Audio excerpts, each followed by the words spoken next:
correia transportadora.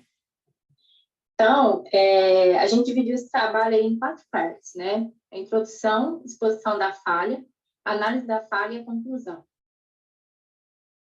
Vou começar com a introdução aqui, né? Primeiramente falando a respeito de redutores, né? Então, redutores de velocidade, né, são sistemas de transmissão de energia, né, utilizados para reduzir a velocidade, aumentar o torque disponível no eixo, né? Ele é composto basicamente por eixo de entrada e saída, rolamento, engrenagens e carcaça. Mesmo atualmente a gente... Peraí, volta só um pouquinho, Paulo. Mesmo atualmente a gente tendo bastante recurso, né, de monitoramento, a gente ainda encontra assim, na indústria algumas falhas relacionadas aos redutores, né, antes do período de substituição desses componentes. Pode passar. Então, aí falando, né, como eu comentei, esse artigo visa apresentar a análise de falhas de redutor, né, usado para acionar uma correia transportadora. Essa correia transportadora do artigo, ela é uma correia que ela transfere matéria-prima, né, como coque, pellet, sinter, para a área do alto-forno, né, onde são usados para produzir ferro líquido. As características do redutor, o transportador de correia, né, acionado por esse redutor, né, constituído por uma caixa com 4 engrenagens em série, 80 kW, 1.500 RPM, com relação de redução de 35/1. Esse redutor tem 3 estágios, né, tendo o eixo de entrada, primeiro eixo intermediário, segundo eixo intermediário e eixo de saída. Pode passar.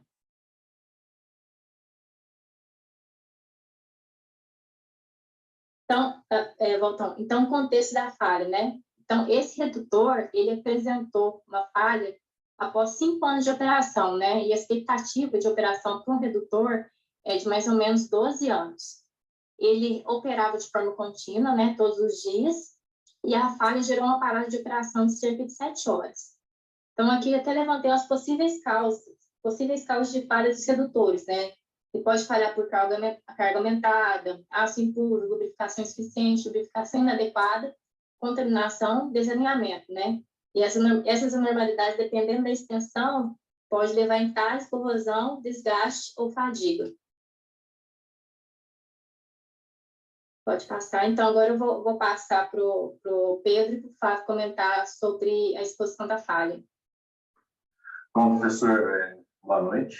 Aqui é o Flávio. Eu vou falar um pouquinho da observação do local da falha e também do procedimento experimental. Olhando essa figura que está aí, que foi retirada do artigo, a gente pode observar que os dentes das engrenagens do primeiro e do segundo eixo intermediário foram danificadas. Os eixos e rolamentos não foram danificados. Nos últimos 3 dias antes da falha ocorrer, pôde observar que aconteceu muita vibração e muito ruído. E o questionamento que fica por que não parou? Por que não parou? Por que aconteceu esse problema? Se todo mundo estava vendo e ninguém fez nada, né?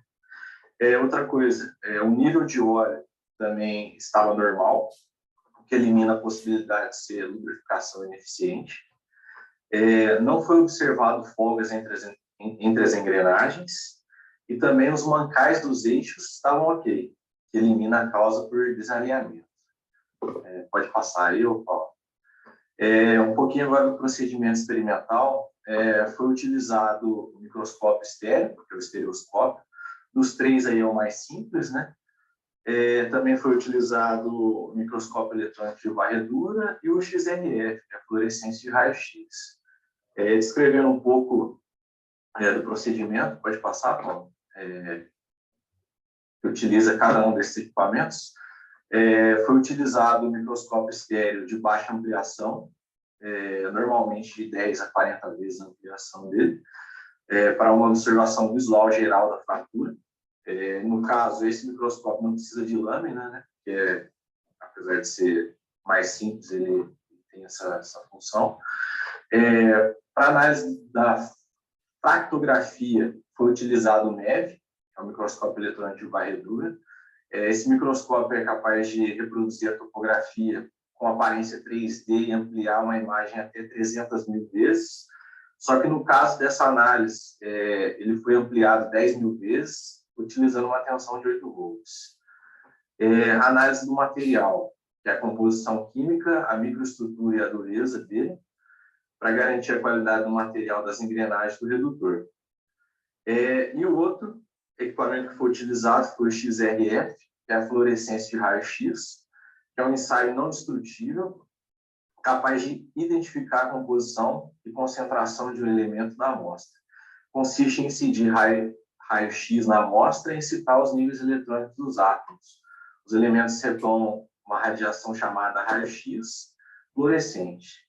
Agora, no caso aí do nosso slide, essa imagem o Pedro vai explicar um pouquinho melhor no slide seguinte.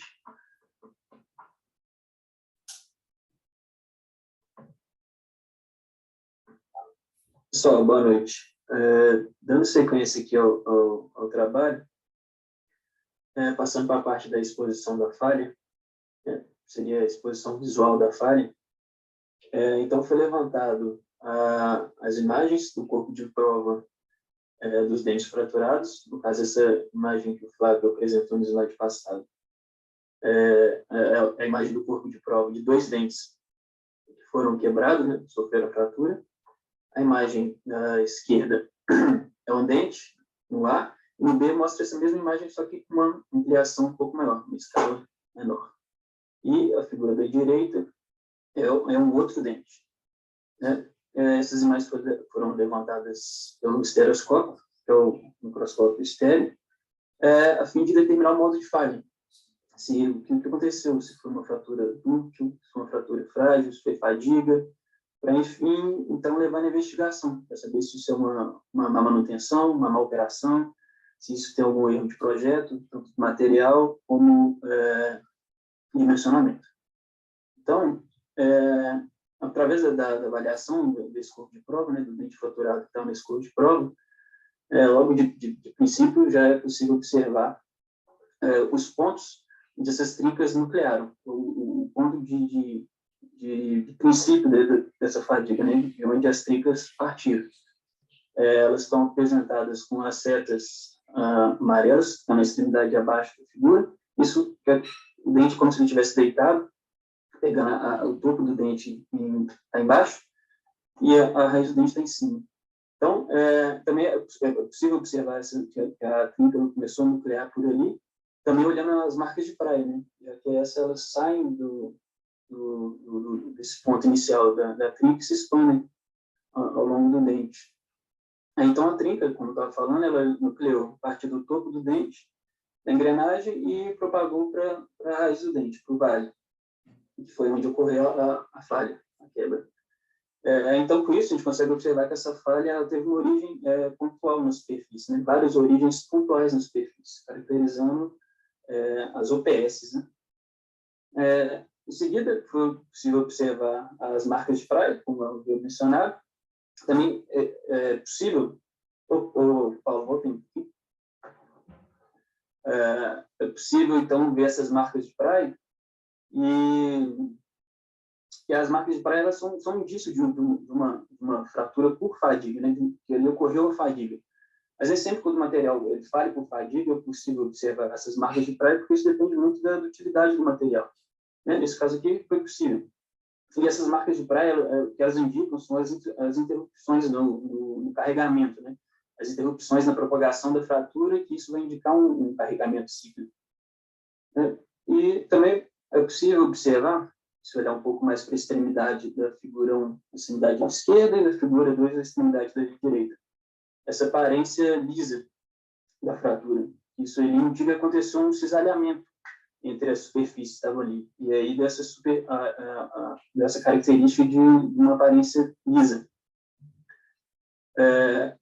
Foi ele que rompeu. Agora, ficou faltando determinar, então, já que, né, eu tenho tudo indica que foi fadiga, se essa fadiga ela é de alto ciclo ou se ela é de baixo ciclo. A fadiga de alto ciclo é caracterizada por baixa tensão, falta um pouquinho. Essa fadiga de alto ciclo é caracterizada por baixa tensão de carregamento e que esse material sofreu vários ciclos antes de romper. E a tensão geralmente fica abaixo do limite de escoamento do material, né?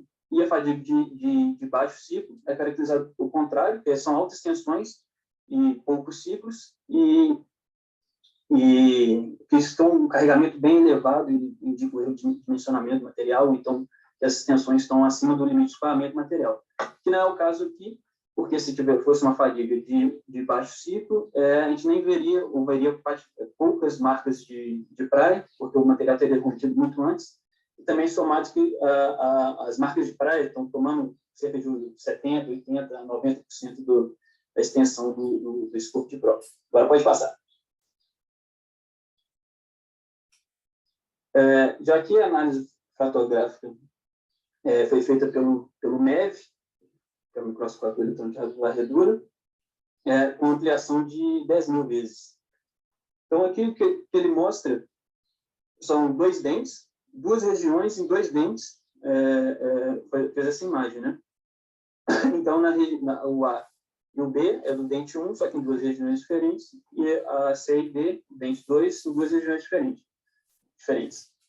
O que é possível ver aqui, nessas imagens, é a presença de estrias. Você pode ver essa diferença de camadas, essa diferença de contornos aí, e são as estrias.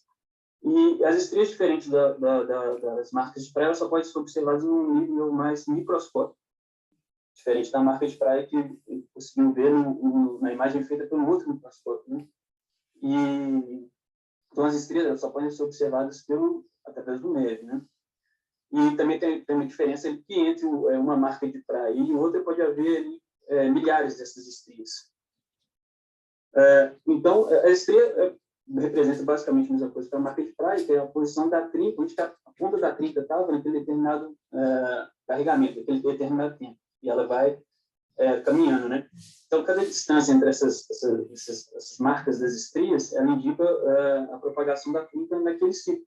Então, se você contasse esse ciclo, essas marcas, essas estrias, você consegue saber quantos ciclos o material sofreu ali antes de romper. Só que nesse caso aqui não foi possível fazer o levantamento da contagem, porque o material passou por um tratamento térmico, né, evidente, é um redutor, e a casca dele é feita de martensita, e o core, o núcleo, é de bainita. Então, não fica muito nítido essas marcas das estrias, né?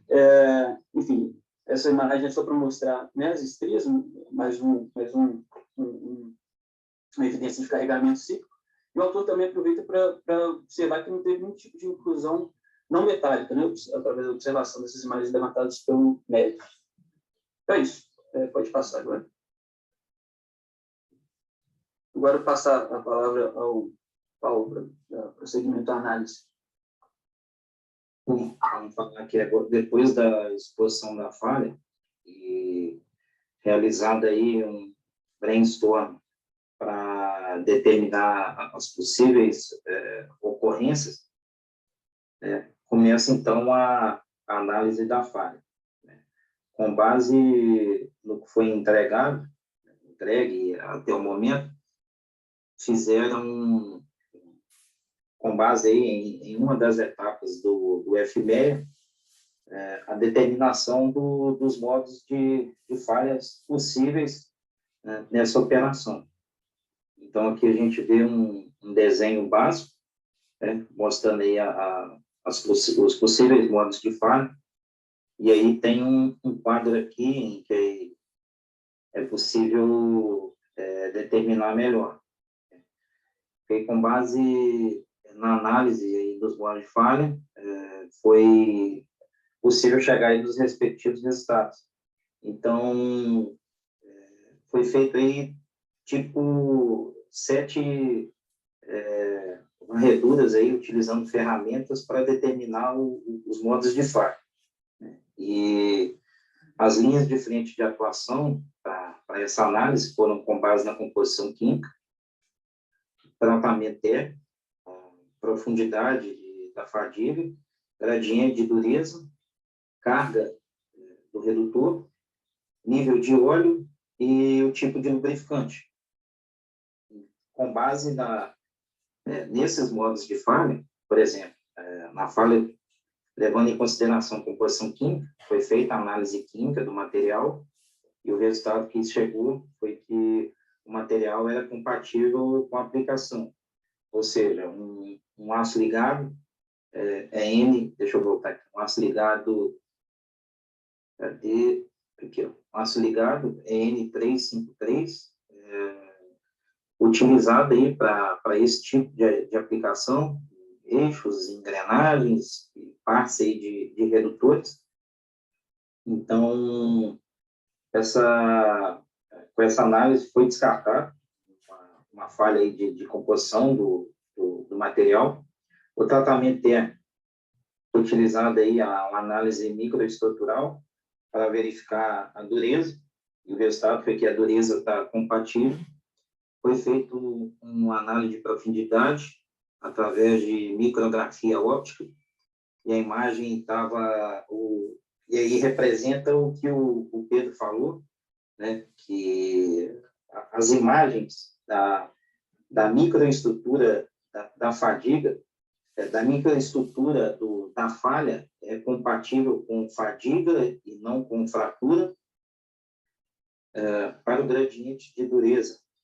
O teste de dureza foi realizado em um dente não falhado, né, um dente não quebrado e um dente quebrado, e o diferencial de dureza obtido nos dois resultados foi compatível. A carga do redutor, isso aí se dá através cada redutor ele tem uma potência máxima admissível na entrada e ele gera um torque máximo na saída. Então, como o Pedro falou aí anteriormente, não houve nenhuma alteração de trabalho. Se a correia estava dimensionada para transportar determinado volume de material, esse determinado volume de material não aumentou, o que pudesse, talvez, levar em consideração uma análise de falha por carga excessiva. Então, isso não foi constatado. O nível de óleo, conforme já foi dito, estava ok, compatível com o nível, e lubrificante inadequado foi através da análise aí de viscosidade que foi considerado, digamos assim, a peça-chave aí para desvendar esse quebra-cabeça e desvendar essa análise de falha, porque foi determinado que o óleo apresentava uma viscosidade incompatível para esse tipo de operação, né? No caso aí desse tipo de redutor. Então, aqui tem um pouco aí das ferramentas utilizadas, a tabela química do material, que estava coerente com o que foi encontrado, né? A foto aí do lado esquerdo tem a microscopia óptica, que o Pedro falou aí nos slides anteriores, a microdureza e a ferrografia. Esses foram uma aí das ferramentas utilizadas, além do último aí, que foi a análise de viscosidade do óleo através de um sistema em Brooksfield, né, um viscosímetro. Então, queria falar um pouco aí dessa parte de microdureza, onde nessa parte aqui, ó, nesse gráfico superior, ele foi baseado pegando a profundidade aí de um dente quebrado. E o gráfico de baixo foi feito aí uma análise de microdureza pegando um dente não quebrado, né, não falhado. E com base nas profundidades aí obtidas nos testes, foi possível ver que a dureza, ela representou, ela teve quase que o mesmo resultado, né? E aqui a gente vê que está entre 500 e 600 vigas, no de baixo também a mesma coisa, e analisando quase que o mesmo período aqui de profundidade. Aqui está entre 2 e 2,5, e aqui lá no trabalho já foi mais específico, né, com a profundidade aí de análise de 2,2 milímetros. O que esse teste de microdureza ele nos dá de informação? Se o resultado, por exemplo, fosse diferente, né, poderia ter sido levado em consideração o fato de o tratamento térmico utilizado no material não ter sido feito de forma adequada e homogênea em toda a parte externa ali dos dentes da engrenagem. Então, com essa, o que foi feito em um dente falhado e um dente não falhado, né, quebrado. Então, com isso aí já descartou. A análise de ferrografia, ela é importante, ela determina o particulado de ferro composto ali naquele óleo.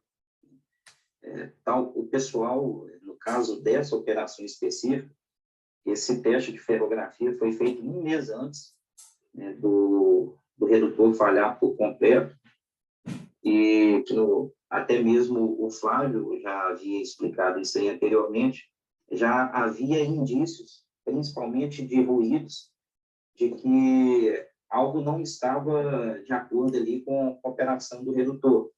E mesmo assim o pessoal decidiu por continuar a operação. Talvez se tivesse utilizado esse tipo de teste de ferrografia antes, já teria determinado que a quantidade particular do ferroso encontrado possivelmente já seria um indício aí de desprendimento de material. Bom, então, assim, qual o tipo de análise aí que se faz, né? Que através da preditiva da ferrografia do fluido lubrificante seria possível indicar aí a presença de particulado ferroso, que poderia indicar ou não o início de uma fadiga aí dos dentes. A análise de viscosidade, ela encontrou indícios de um óleo mineral ISO 120, com viscosidade abaixo do recomendado, onde, no caso desse tipo de redutores, desse tipo de aplicação, requer aí um óleo mineral ISO VG 320, ele é mais viscoso. Qual que é a diferença, né? Um óleo com viscosidade baixa, para esse tipo de operação, ele não cria, não permite, por conta da temperatura ali dentro da caixa do redutor, ele não permite, durante os ciclos de volta das engrenagens, que o óleo crie uma camada protetiva nos dentes. Então, em determinada partida ali da engrenagem, durante alguns ciclos, e durante algumas posições específicas, ocorria o contato dente-dente sem esses dentes estarem devidamente com a camada protetiva do lubrificante.